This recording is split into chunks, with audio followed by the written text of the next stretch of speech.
going to talk about the last part of the day of the Lord. Sabihin nga natin yun, the day of the Lord. Alam niyo po yung day of the Lord, it comes in two parts. The first part is the rapture. When we are taken by the Lord, all right? So yan po ay magmi-meet tayo in the air with our beloved ones, yung mga nauna na, mi-meet na natin sila. Si Brother Poppy, makikita natin, di ba? Tsaka si Pastor Mike, magkakasama. And then we meet them in the air. So with Jesus, no? And then after that, we will be in heaven for 7 years. We will be, celebrating the wedding feast of the Lamb. That's our wedding. And then, meron po namang dito sa lupa na 7 years of great tribulation. Okay? So the first part is the rapture. But the second part of the day of the Lord is when we come back. When the Lord Jesus comes back to earth, He will step on the ground. Alright, lalapat po ang kanyang paa sa ground, alright, and we will be with Him in glory. Kasama na po natin siya. Hindi na po tayo maghihiwalay, no? So, yun po ang two parts ng the day of the Lord. So, kita nyo naman, matagal na panahon yun, pero the day of the Lord lang ang tawag, okay? So, yan po ang napag-aralan natin, no? And part 2 would be the conclusion also of the book of Peter. So after nito, may ibang book naman po tayong pag-uusapan. Alright? But this is a conclusion of this series, but at the same time, it's the conclusion of the book of Peter.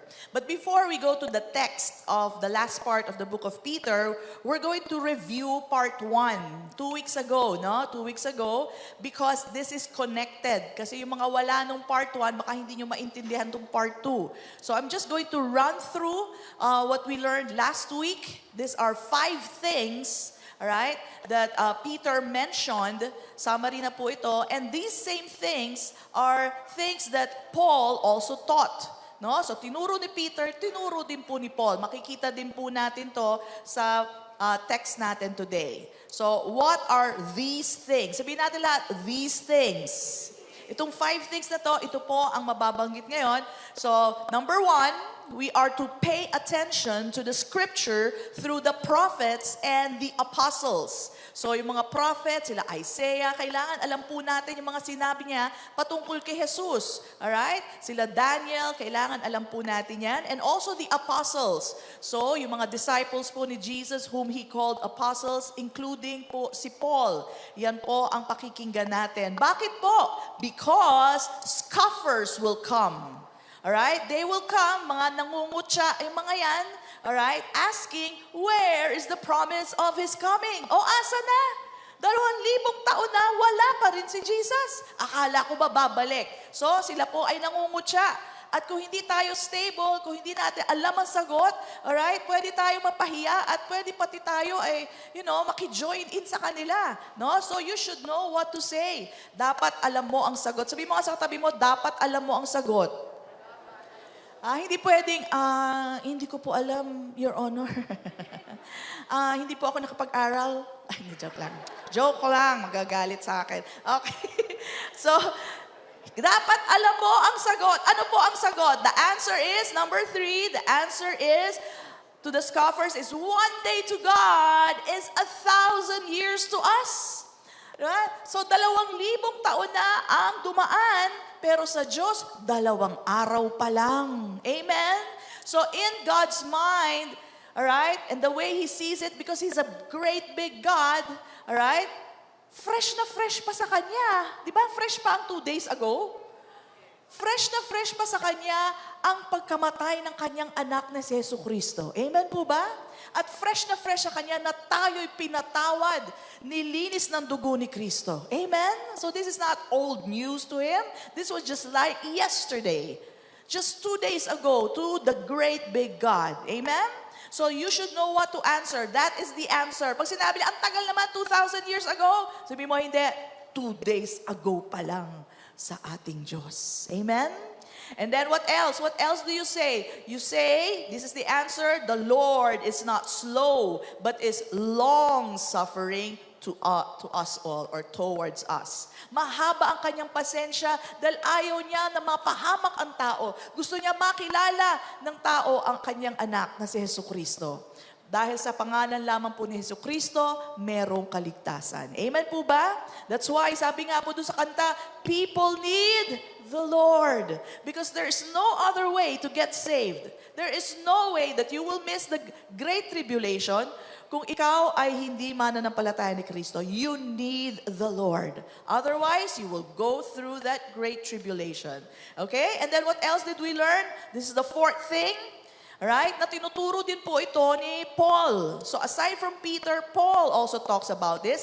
Old heavens and old earth will burn and dissolve. Yung po nakikita nating skies, the moon, the sun, and the stars, lahat po yan masusunog. Pati po itong tinatapakan natin, masusunog at madidissolve, mawawala lahat. And how about us? Number 5, we are holy people looking and hastening the coming of the day of God. The day of God or the day of the Lord is one and the same. Okay? So tayo bilang holy people already, alright, what are we to be? We are not to be attached to this world, knowing na masusunog lang ito.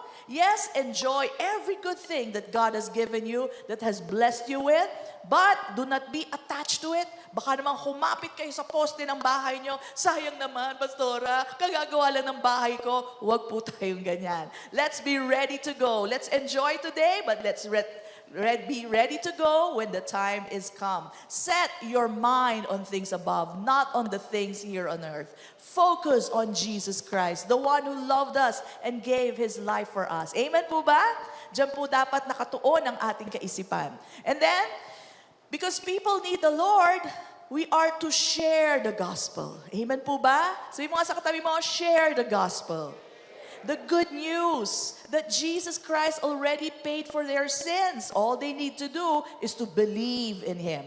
Alam niyo, there can never be a relationship between a person and Jesus. Walang relationship hanggang hindi sila naniniwala sa pag-ibig na inalay ni Kristo. Halimbawa, mag-asawa or nagliligawan pa lang. Ayan, nagliligawan pa lang. So nililigawan niya, no, ito ang pag-ibig ko sa iyo. At marami siyang inalay na panahon, na effort, at kung ano-ano pang mga bagay. Pero kung sasabihin ng babae, hindi ako naniniwala sa iyo. Do you think that they have a relationship? Do you? No! No relationship will take place. And there will be no unity, right? Because the woman did not believe the love that was offered. Ganon din po ang ating Panginoon. He offered His life. He offered His love for all of us. Pero kung hindi tatanggapin ng babae o ng tao ang pag-ibig na kanyang inalay sa pamagitan ng pag-alay ng kanyang buhay, then there will be no relationship. Kaya importante that people believe the Lord. They need to believe in Him, and then when they believe, then that is where the unity happens. We are now one in Christ Jesus. We now have a relationship with Jesus Christ. Amen po ba? Kaya kailangan maniwala ang tao sa pag-ibig ng Diyos, sa pag-ibig na inalay ng Diyos sa pamamagitan ng kanyang anak na si Jesucristo. Amen? So keep sharing the gospel. That's our part. Just share the gospel. It's their decision. Okay? And then, what else? What kind of people should we be? We are to looking forward to the Lord's day. Why? Because He will appear, or we will appear with Him in glory. Sabihin natin lahat, we. Hindi siya lang, kasama po tayo, we will appear with Him in glory. Sa muli niyang pagbabalik dito sa lupa, ang gagawin niya po ay lalabanan niya yung mga kaaway, yung mga evil people who really refused and reject God. Not only did they reject, pag binasa niyo po ang book of Revelation, they even cursed Him. They even hated on Him. Alam na nilang siya lang ang tagapagligtas, but they still reject Him and say many bad things about God. So talaga pong total refusal po yung ginagawa nila. But Jesus, when He comes here, right, with the breath of His mouth, at yung kanyang shine, the shining, the brightness of His shining, all right, will defeat them. Wala pa siyang ginagawa. Defeated na po yung enemy. At tayo po, kasama tayo ni Jesus sa panahon na yon, anong gagawin nyo? Papalakpak na lang po tayo. Wala nang kalaban eh. Tinalo na po ni Jesus. And you will find all of that sa Book of Revelation. By the way, may I ask, have you been watching our videos on the Book of Revelation? Marami na po tayo in-upload. Sino po nakakapanood? Taas ang kamay. Salamat sa 1, 2, 3, 4, 5, 6. Okay. So, 7. Ayan. Pakipanood po at pakishare po. Malaking bagay po yan na mawalan sila ng takot with regard to rapture, the end of the days, the Lord's coming, and even the Book of Revelation. It's uploaded. 9 videos na po ang naka-upload. So, madali naman pong intindihin ang pagtuturo ko doon. Wala po masyado yung symbolism. Meron din po, pero I don't know why, but it's so simple to listen to it. Right? In fact, one of our members shared it with a Christian friend, a schoolmate. Sabi niya, hindi tinuturo to sa church namin, ang rapture. So pag hindi tinuturo ang rapture, natatakot ang tao. Kailangan malaman nila para saan ang rapture. Alright? Para saan ang second coming. Kailangan maintindihan ng tao yon. Otherwise, they're afraid. They're not ready. But you guys, you're ready for it. Amen po ba? Amen. Ayan. Yung iba, hindi pa kayo sigurado, manood kayo. From 1 to 9, please, you have to start with video 1 before you go to the rest of it. Kasi ano po yan talagang it's a story that starts with the past, present, and future. Okay? So, please watch it. So, sabi mo sa katabi mo, hindi ka maiiwan. Pag believer ni Jesus, imposibleng maiwan. Dahil si Jesus mismo ang hahanap sa'yo para hindi ka maiwan. Amen? No one left behind, not even one. And the proof of that is the lost sheep, yung isang nawala, binalikan yun, hinanap yun ni Kristo because that is His promise to the Father. Walang maiiwan maski isa. Amen? Isn't that great comfort? Alright?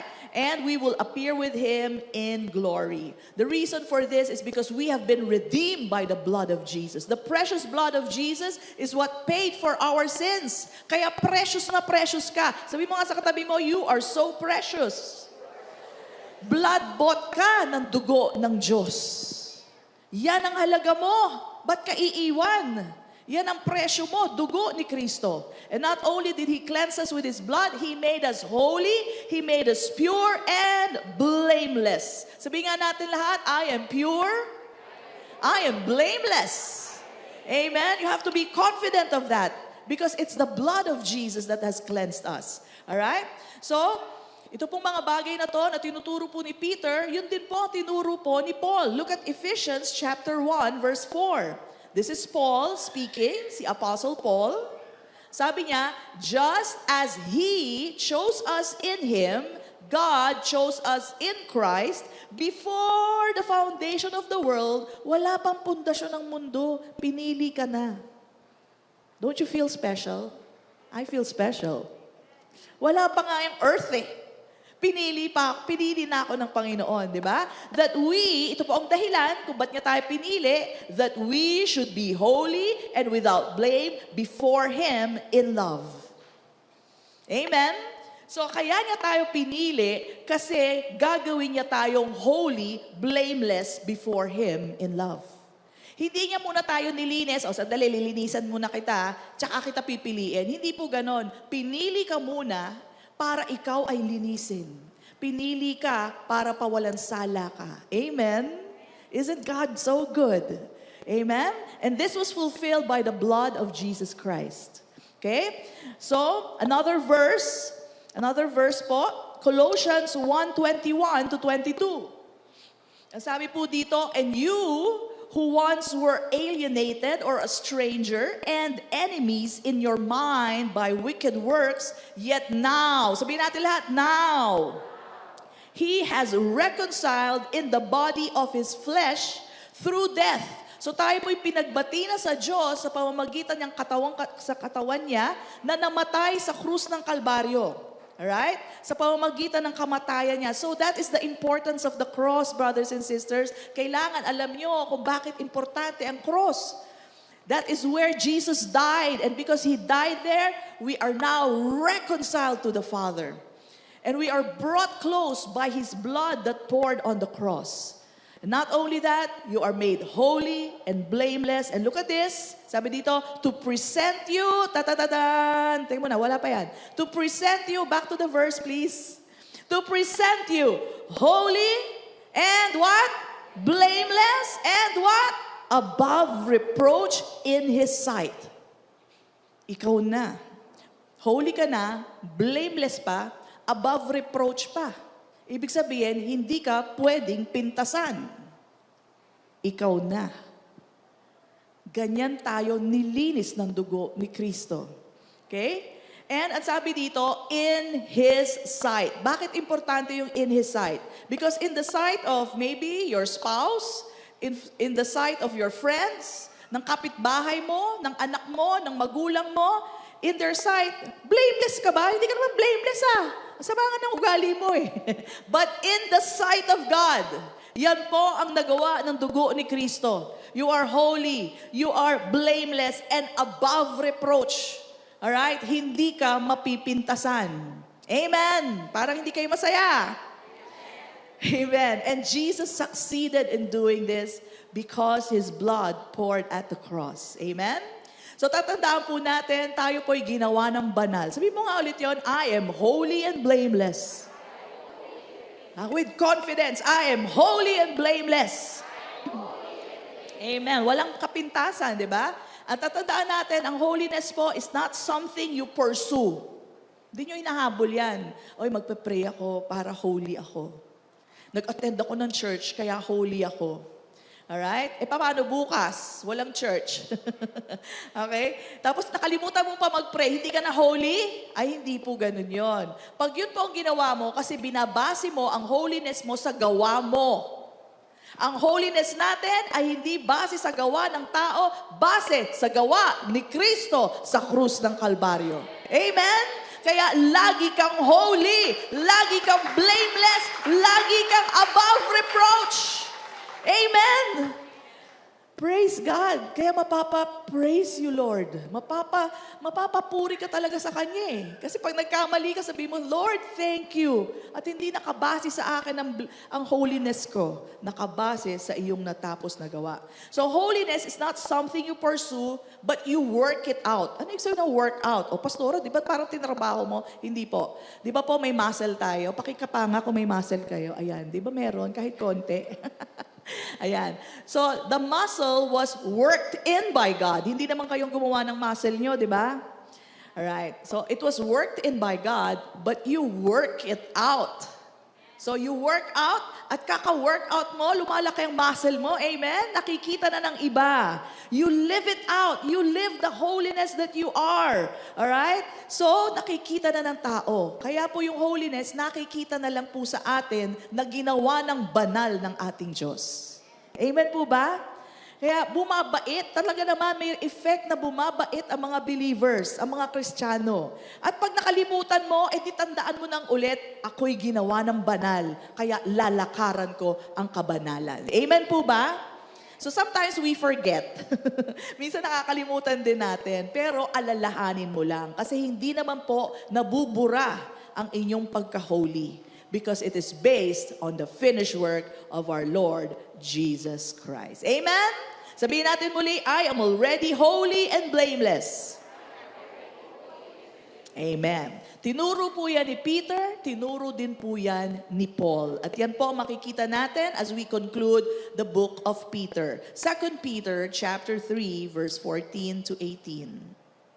It says here, therefore, beloved, mga minamahal, looking forward to these things. Sabihin natin lahat, these things. Ano yung these things, Pastora? Yung kaninang 5 na binanggit ko. Yung mga yon. The Lord's coming, the scoffers will come, everything will melt away. Lahat po yan. Sabi dito, be diligent to be found in Him or to be found by Him in peace. I will explain that later. Without spot and blameless. And consider that the long suffering of our Lord is salvation. Kaya wala pa si Lord. Ito'y kaligtasan para sa maraming tao. Kasi kung ngayon dumating si Lord, paano yung mga kaibigan nyo, mga mahal nyo sa buhay na hindi pa tinatanggap si Kristo? Wala silang pag-asa. Kaya yung pagkahaba ng pasensya ng Diyos, kaya wala pa siya dahil may mahal ka pa sa buhay na hindi pa tumatanggap sa Panginoon. That's how long suffering our Lord is.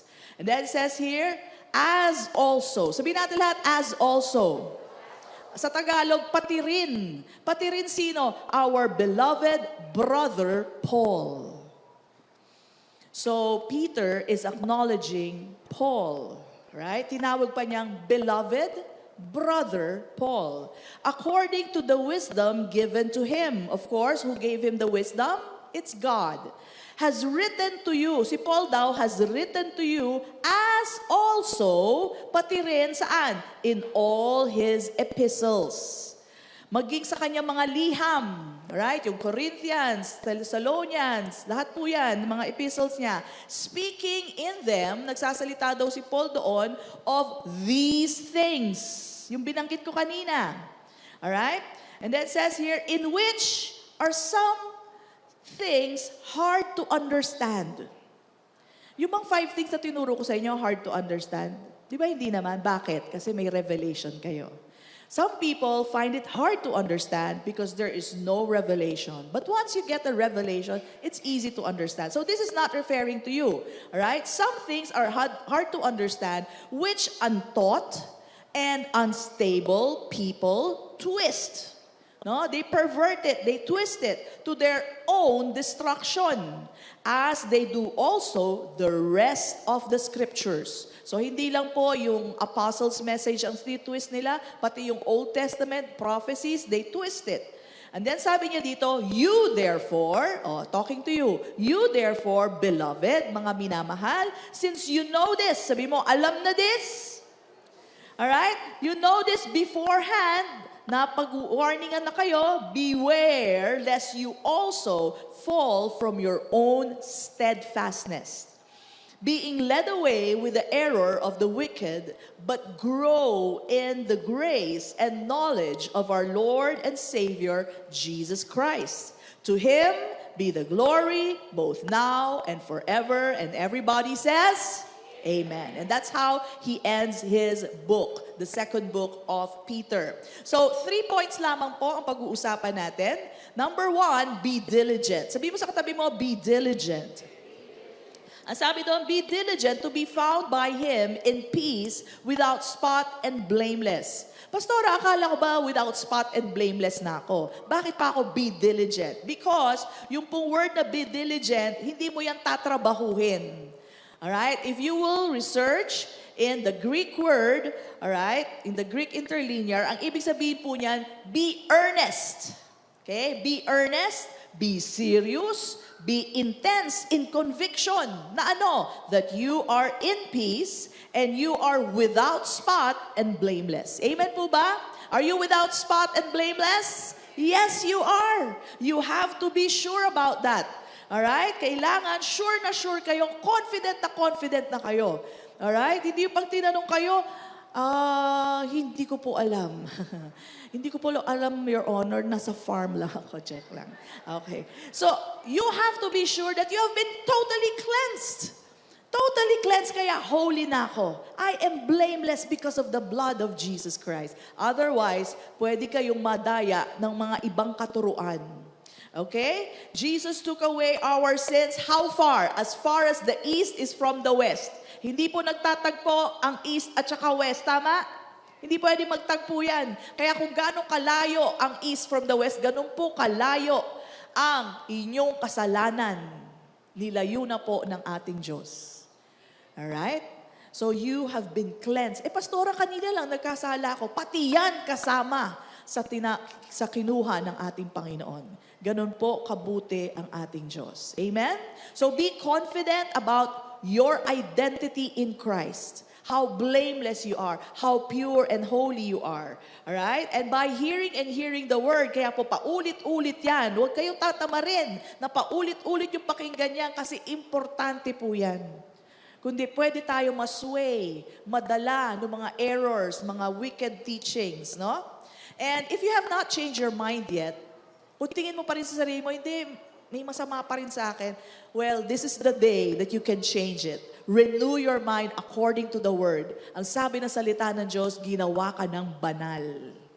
Ginawa ka ng blameless. Palitan mo na yung pag-iisip mo. And once you believe it, once you see it from God's point of view, you will now walk that way. You cannot start with your own opinion about yourself. Yung opinion natin, yan maraming pinagdaanan. May experiences, may historical background yan. Ba't ka ganyan mag-isip? Alright? But take it from God. God sees you holy, blameless, above reproach. That's who you are in Christ Jesus. Amen? When you believe that, you will walk that way. You will live that way. Okay? So, only God can do this. Only God can make us holy. It's not any work of man that we become holy. Hindi po yan sariling sikap. Hindi nyo kayang gawing holy ang inyong sarili. Alright? Kaya, alam nyo po, sorry lang ha, tumatawa tayo pag napag-uusapan natin yung mayor. Sorry naman po. Hingi ng patawad. Nagtatawa lang tayo kasi ginagawang comedy di ba? But you know what? Naaawa rin po ako sa kanya. Not because wala akong sinasabing wala siyang ginawa o may ginawa ba siya. I don't know. We don't know. Hindi pa naman siya proven guilty. Okay? But to be put in her situation today, sino naman po ang very clean ang record? Na pati nanay mo, inungkat, tatay mo, kapatid mo. Di ba lahat yung pati birth certificate mo, siguradong may mali. Sino man ang hanapan ng butas, may makikitang butas. Yung katabi mo lang, sabi mo, hanapan kita ng butas, may makikita kayo. Tamo, butas ang ilong niya, joke lang. Okay? So, lahat po tayo, merong kasiraan. Alright? And nobody in her situation would pass.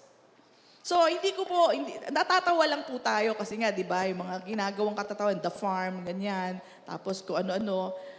But, it's really difficult to be in her position because lahat po ay inuungkat. Now, I mentioned that because I want to say this.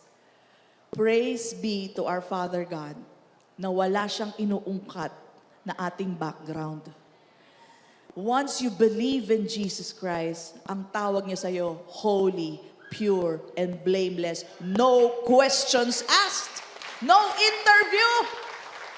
Pinataw lang po sa atin yan. Ginawa na tayong katuwiran ng Diyos. Imagine, you are called the righteousness of God. Ba't ba tayo tinatawag the righteousness of God? Di ba pag nakakita tayo ng painting, ang galing naman ng painter na yan. Artistic yan, di ba? Pag tayo po, kapwa believer, pag may knowledge ka, pag may revelation ka, at kilala mo yung ugali ng tao, pero sabi mo, katuwiran niya ng Diyos. Biro mo, ganyan ang ugali, pero ginawang katuwiran. Di ba? Katuwiran talaga ng Diyos yan. No? So, totoo po yan. Every time you see a believer, that is the righteousness of God. Ang bait talaga ni Lord na tayo'y tawaging katuwiran ng Diyos. Samantalang kilala natin ang sarili natin. Amen? Amen? Alright? Mga Christians, alam tong joke na to. Ewan ko kung alam nyo to. Yung, pag nakita mo yung picture ng kaibigan mo, di ba may ganun itsura niya 20 years ago, ang parang butiki. Alam mo yung ganun itsura. Tapos titignan mo siya ngayon, okay na itsura, sabihin mo, ang bait talaga ng Diyos sa'yo, no? Napakabuti ng Diyos sa'yo. At nagkaganya itsura. Di ba? Madalas yan so, you know, why? Because when you see the person, right, hindi yung physical pero yung ginawa ni Kristo sa kanya, sabi mo talaga, ang buti ng Diyos. Napakatuwid talaga ng Diyos. Akalain mong gawin kang katuwiran ng Diyos. Di ba? Kaya sabihin mo talaga, Lord, thank you. Kada nakakaisip ako na gano'n, talaga napapapuri talaga ako sa Kanya. No interview, no halukay of your birth certificate, kung saan ka nag-aral, alright? Kung saan ka lumaki, wala akong gano'n.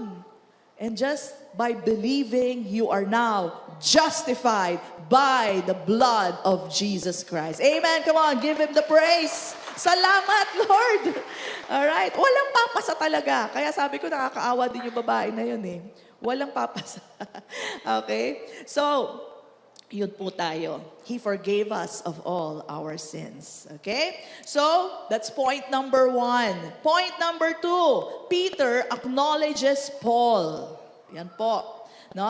So Peter said, our beloved brother Paul. No? So Peter said that Paul also, pati rin daw si Peter, he wrote about these things. Ito mga binanggit ko sa inyo, pati si Peter, pati si Paul, binanggit niya yan. Alright? So yung message ni Peter at message ni Paul, iisa lang. There is no two gospel. There is only one gospel that Paul and Peter preached. Bakit ko po binibigyan ng diin yan? Because, alam nyo na naman, no? Pinangalanan na din po yan. Yung rightly dividing na group, binabanggit ko na po, rightly dividing na group na maingay po sa Facebook, they are saying na magkaiba ang tinuturo ni Paul at sa turo po ni Peter. That is not true. Pinabubulaan po ni Peter ngayon din. Okay? So, babasahin ko po ito sa inyo. So, hindi po magkaiba, iisa lang po. They are in agreement, alright? Na iisa lang po ang pinag-uusapan nila. And this is the words of Peter. Sabi niya, consider that the long-suffering of our Lord is salvation, as also, pati rin daw po, our beloved brother Paul, according to the wisdom given to him, has written to you, as also in all his epistles, speaking in them. Now, primarily, kausap dito ni Peter, mga Hudyo. Pero sila po ay mga believers na. So sabi niya, has written to you. So kausap din itong mga Hudyo. So hindi po, primarily lang po na assignment ni Peter ay Hudyo, pero may kausap din siya mga Gentiles. Ganon din po si Paul. Primarily for Gentile siya, pero kausap din po niya ang mga Hudyo at iisa lang po ang tinuturo nila. Otherwise, magkakagulo sila kung magkaiba sila ng turo. Okay? So nililinaw po ito ni Peter. So first of all, he acknowledged the beloved brother Paul. Pangalawa, he acknowledged the wisdom of God that is in him. At pangatlo, lahat daw ng epistle ni Paul, alright, writes these things. Yung mga sinasabi ni Peter, yun din daw ang tinuturo ni Paul. Malinaw po ba yon? Did you see that? Alright? So yung word na as also, ito po yung word na pati rin. So ibig sabihin, pati rin yung tinuturo ni Paul, pati rin yung tinuturo ni Peter, magkaisa lang po yan. Now, imagine this. This was written 2,000 years ago, but how timely it is, no? Dahil nga po, yung mga rightly dividing, yung RD na group, is causing division within the grace churches. And the Lord anticipated this, kaya pati itong mensahe na to ay nakasulat and should be read to the churches. Kasi alam na po niya na may manggugulo at paghihiwalayin, no? Magkukos ng division. Huwag kayo makikinig kay Peter. Kay Paul lang tayo. Yung isa naman, ito naman, I'll make you aware also. Meron din po nagtuturo, sa apostles lang tayo, pero wag kay Paul. Meron din pong ganyan. Bakit daw? Si Paul daw, kinontra lahat ang turo ni Jesus. Meron pong ganyan. Ayaw naman nila kay Paul. Kay Peter, kay Matthew, lahat po yan. Lahat ng apostles, pakinggan nyo, wag lang daw si Paul. Bakit? Iba daw ang turo ni Paul, hindi daw maintindihan. Okay? At alam po ni Peter yan. Sabi niya po dito, as also in all his epistles, speaking in them of these things in which are some things hard to understand. Hindi lang nila naintindihan dahil wala silang revelation. Okay? Ang tawag sa kanila, which untaught and unstable people twist to their own destruction, as they do also the rest of the Scripture. Okay? Hindi yan yun. Hindi yan yun. Okay? As also the rest of the Scripture. So, ang tawag sa kanila, untaught. Hindi po antok, ha? Hindi antok at hindi maantot. Untaught, hindi naturuan. Bakit sila hindi naturuan? Kasi hindi sila nakikinig. The truth is, there are people who come to church, alright? May pulpito sa harapan, nagtuturo yung pastor nila, pero may pulpito din sila sa likuran. Sasabihin nila, hindi yan ang sabi ng, tingin ko mas okay itong turo. Makinig ka. Di ba ganito to? Mas meron sila, may intindi sila na sarili, kaya hindi sila maturuan. Bakit? Yung tinuturo ng pastor nila, hindi nila tinatanggap. Yun ba sinabi? Tingnan mo to. Di ba? Di ba mas tama ito? Oh, tingnan mo, mali yan, mali yung sinasabi niyan. Meron din silang pulpito sa likuran. Meron silang pabulong na kinokontra ang kanilang pastor. So, that's the reason why they are untaught and unstable. They do not respect their pastor. They have their own thinking, their own teaching. And tanong ko lang, kung tama yan, ba't hindi ikaw ang nandito? Diba? So, they do not respect who the Lord has put in their church. So therefore, they do not receive the teaching. Ang tawag sa kanila, untaught. Right? So, tayo po ay kabaliktaran. We are taught. We are stable because we receive the teaching. Ang masama po dito, tinutwist nila lahat to their own destruction. So sila na mismo ang gumagawa ng sarili nilang kasiraan. So what is my take on this? My take is, please pray for them because we love them. Please pray for them because God loves them. All right? But they were led away. Kasi mahilig sila makinig kung saan-saan. At maski kinakausap na sila, all right, ay kinausap na sila ng pastor, hindi pa rin sila nagpapaayos. Ayaw pa rin nilang paniwalaan. Wala na tayong magagawa sa ganon. Okay? So sabi mo sa katabi mo, pray for them. We're not hating on them, we pray for them. Okay? So, we are to receive all the epistles of Paul. Ano po ba yung mga epistles ni Paul? Para sa mga baguhan, ito po yung Romans, Corinthians, Colossians, Galatians, Book of Ephesians, Philippians, Thessalonians. 7 po yan. Okay? 7 churches din. Alright? And then, kanino pa? Book of Timothy, yung kay Philemon. Yan po mga sulat na yan at yung iba pang sulat, we are to acknowledge it just like Peter acknowledges all these epistles. Okay? Because they write the same gospel, is the same gospel of grace. Okay? So yun po. But you, sabi mo sa katabi mo, iba ka. Ayan, yan na po ang point number 3 natin. You therefore, beloved, since you know this, alam mo na to, beforehand, na-warningan na kayo, beware, lest you also fall from your own steadfastness. Steady na kayo eh. Pastora, question, pwede ba akong mahulog? Pwede ba akong ma-fall from my steadfastness? The answer is yes. Kaya nga, pinag-iingat tayo. Ayaw ng Diyos na ang kanyang mga anak ay madaya pa. Steady na eh. Okay na eh. Kaya lang, nadaya pa. Ang sabi dito, being led away with the error of the wicked, but grow in the grace and the knowledge of our Lord and Savior, Jesus Christ. Nandiyan na rin po ang solusyon. So we are being warning everyone, alright, lest we fall from our steadfastness or being steady. Be the opposite. Be taught of the word. Sabi mo nga, I am taught of the word. Be stable. Alright? Yan din po ang effect. Pag tayo po'y nakikinig, magiging stable kayo.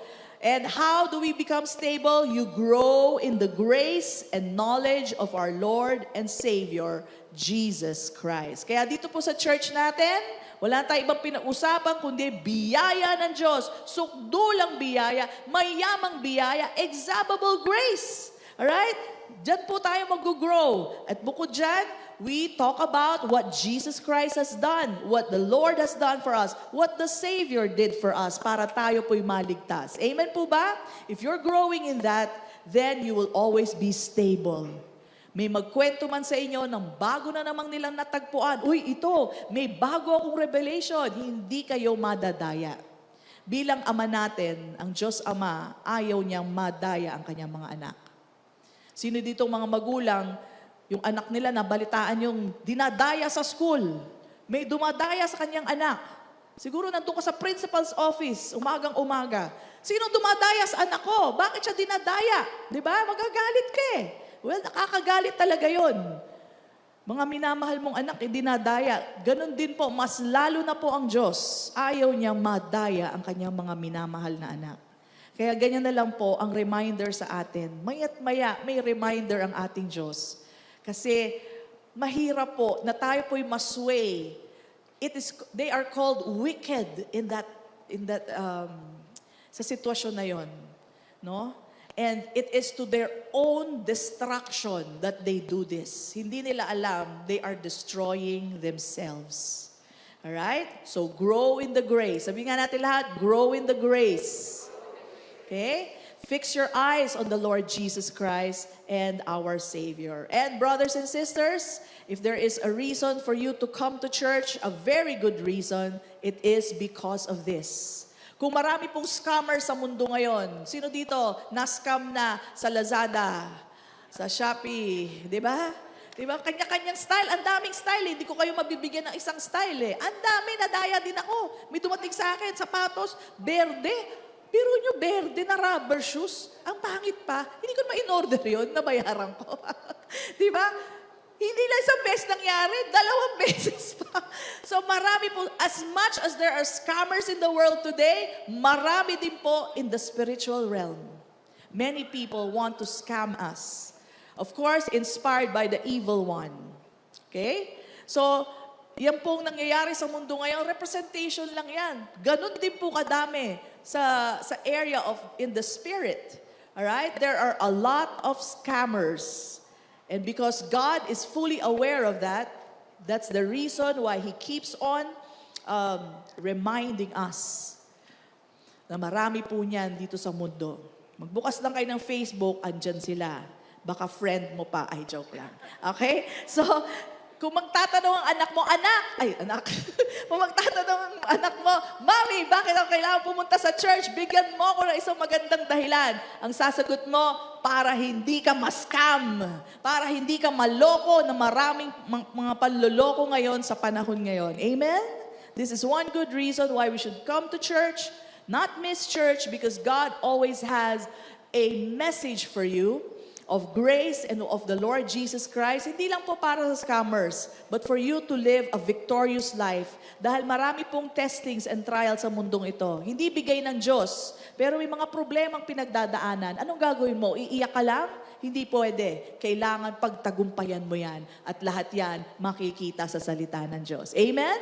Amen po ba? Palakpakan natin ang Panginoon. Victorious, you will come out of your situation basta meron kang Panginoon. Basta may salita kang napapakinggan galing kay Lord. Alright? Mamaya po, mapakinggan nyo yung testimony ng ating kapatid. Talagang victorious, even in the worst kind of trial, makikita nyo po. Okay? So, Peter, after commending Paul, alright, and saying na iisa lang ang tinuturo nila, he ends the book of Peter with these words, "To Him be the glory, both now and forever." And everybody says, Amen. Palakpakan natin ang Panginoon.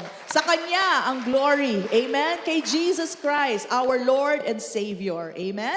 So this concludes our study on the book of Peter. Marami po ba tayo natutunan? Ang dami, no? Napakakonti lang, nipis lang ng book of Peter, and yet we learned so much. And I think it's been a month already that the Lord has been telling me to go study the book of Romans, because the book of Romans is next. Yan po ang pag-aaralan po natin. And I know, marami tayong pag-aaralan dyan. Okay? So together, sabay-sabay po natin sabihin to. Sabihin natin lahat, I am taught of the Word. I am stable in the Word. I am holy and blameless. I am the righteousness of God. Pakiulit, ready and go. I am the righteousness of God in Christ Jesus. And everybody says, Amen and Amen. Praise God. That is the truth. Amen? Ginawa na tayong banal, ginawa na tayong matuwid ng ating Diyos. And that's why we thank the Lord. Father, we thank you. Salamat po sa ipinataw nyo sa aming buhay. You did not investigate. You did not interview us. Sapat na sa inyo ang manampalataya kami kay Kristo Jesus at kami binago nyo na.